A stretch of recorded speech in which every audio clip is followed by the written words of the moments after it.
Ya, pemirsa, saat ini kami telah terhubung dengan pengamat politik Lingkar Madani, Ray Rangkuti. Bang Ray, selamat sore. Ini lebih senang dipanggil pengamat politik atau mencermati beberapa aksi demonstrasi beberapa pekan terakhir lebih semangat kalau diperkenalkan sebagai aktivis nih, Bang Ray. Bang Ray, tadi kita sudah lihat ya bagaimana ketika Presiden Prabowo melantik 4 menteri, tapi kalau dihitung-hitung masih ada 2 pos yang ketinggalan, yaitu Menteri Menpora dan juga Kemenkopol dan Keamanan. Bagaimana Anda melihat apa yang ditunggu dari Presiden? Sejatinya tidak boleh ada lagi yang ditunggu kan, karena kalau dua menteri itu sudah diberhentikan atau menyatakan berhenti gitu, ya otomatis harus dicarikan penggantinya oleh presiden gitu. Nggak bisa langsung dipejekan dalam situasi yang kayak begini, apalagi Menko Polkam ya.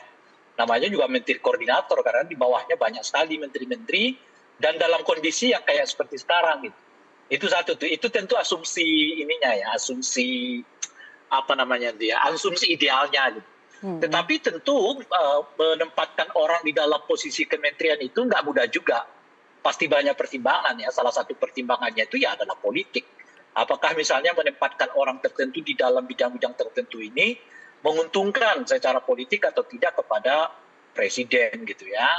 Nah mungkin mencari posisi itulah yang sekarang yang dilakukan oleh presiden mengingat kayaknya gitu ya rencana pergantian ini atau reshuffle ini cukup mendadak nih dilakukan oleh presiden gitu.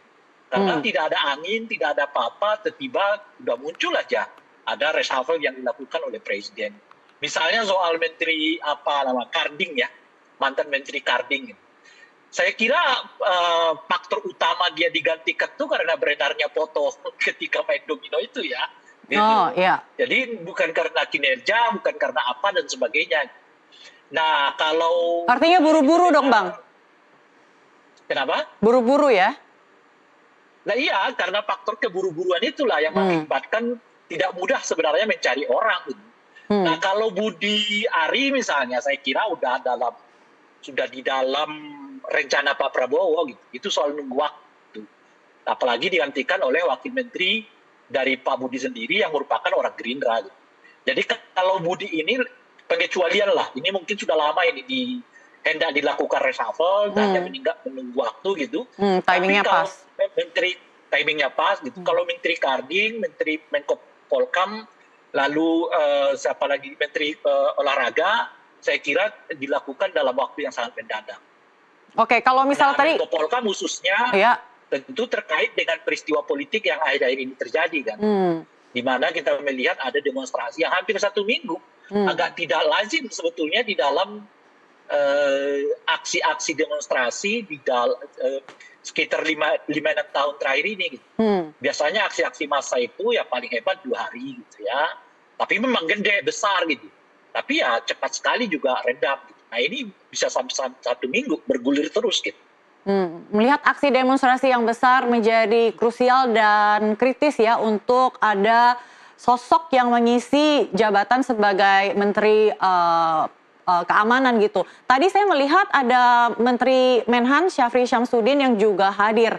Mungkin banyak juga publik yang merasa oh jangan-jangan nanti akan rangkap jabatan untuk sementara waktu setidaknya. Tapi pada akhirnya kemudian Presiden Prabowo juga tidak melantik siapapun untuk mengisi pos jabatan itu.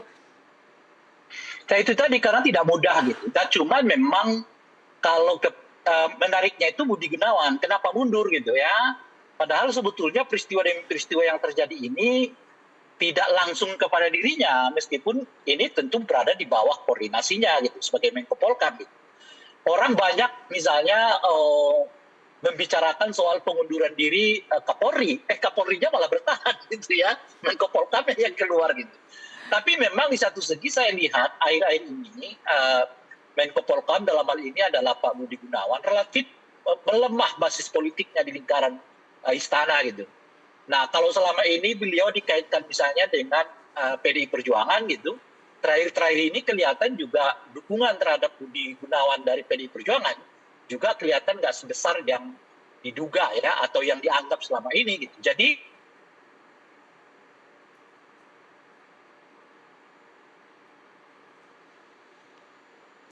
Baik, kami masih akan mencoba menghubungi kembali pengamat politik Lingkar Madani, Ray Rangkuti, yang saat ini mengalami sedikit gangguan jaringan komunikasi dan tampaknya sudah kembali lagi ya Bang Ray. Ya silakan dilanjutkan.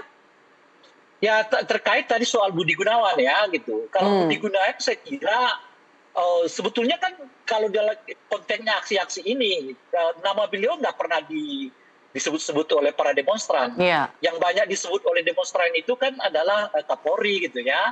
Tapi uniknya Kapolrinya bertahan, Budi Gunawannya malah mengundurkan diri katanya, kalaupun tidak disebut diberhentikan oleh presiden gitu ya. Tapi ini juga selain mungkin ya soal koordinasi beliau di konteks pengamanan ini gitu. Tapi saya kira juga ada hubungannya dengan makin melemahnya dukungan politik terhadap Pak Budi Gunawan. Khususnya dari PDI Perjuangan gitu ya. Dalam peristiwa terakhir ini kita mendapatkan semacam informasi bahwa dukungan PDI Perjuangan terhadap Pak Budi Gunawan ya makin melemah di lingkaran istana gitu.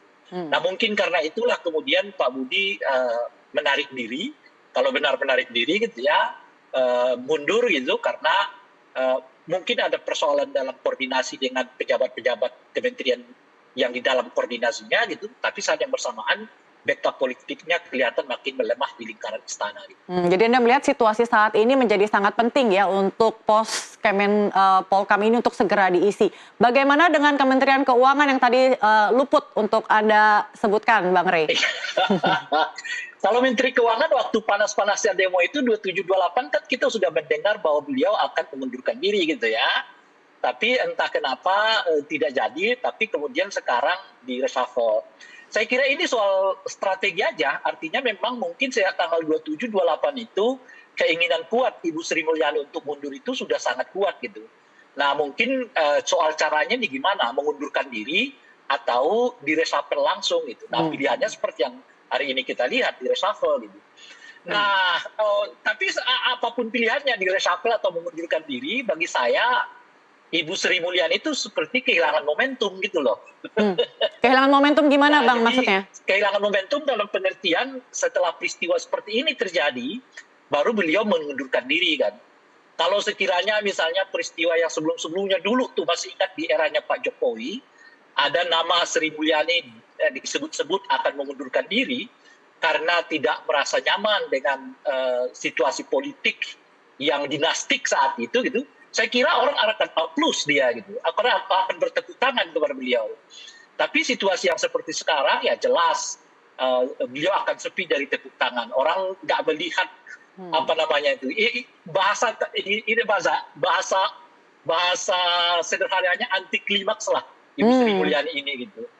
Oke, jadi satu nila rusak susu sebelanga begitu ya. Karena yang akan dilihat publik itu adalah bagaimana terakhir kalinya ya, legasi apa yang ditinggalkan. Baik, terima kasih Bung Ray Rangkuti untuk analisanya. Selamat sore. Baik, pemirsa kita akan dengarkan pernyataan dari Mensesnek Prasetyo Hadi terkait dengan 2 kementerian yang masih belum diisi. Ada Menko Polkam dan Menpora kosong mas. Oke, pertama berkenaan dengan posisi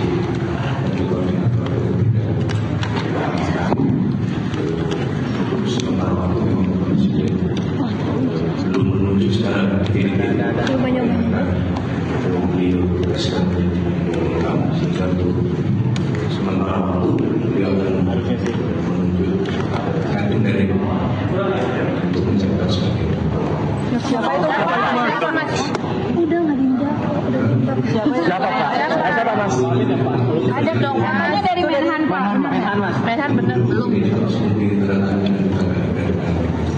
Yang kedua berkenaan dengan Menteri Pemuda dan Olahraga. Pengganti Menteri Pemuda dan Olahraga kebetulan posisi sedang di keluar kota sehingga tidak bisa mengikuti pelantikan pada sore hari ini. Siapa Pak? Nanti coba lagi. Siapa Mas? Menko Polkam. Sesi pelantikan. Bulan ini Mas.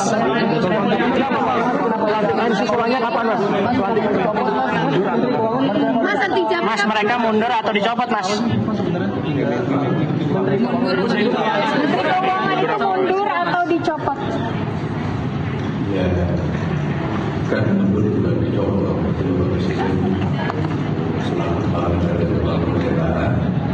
Kita semua paham bahwa ini prerogatif. Kemudian pas evaluasi belum memutuskan untuk melakukan perubahan reformasi. Tapi ada Seperti mana Pak dengan Presiden. Tapi dengan Sri Mulyani mundur masih benar.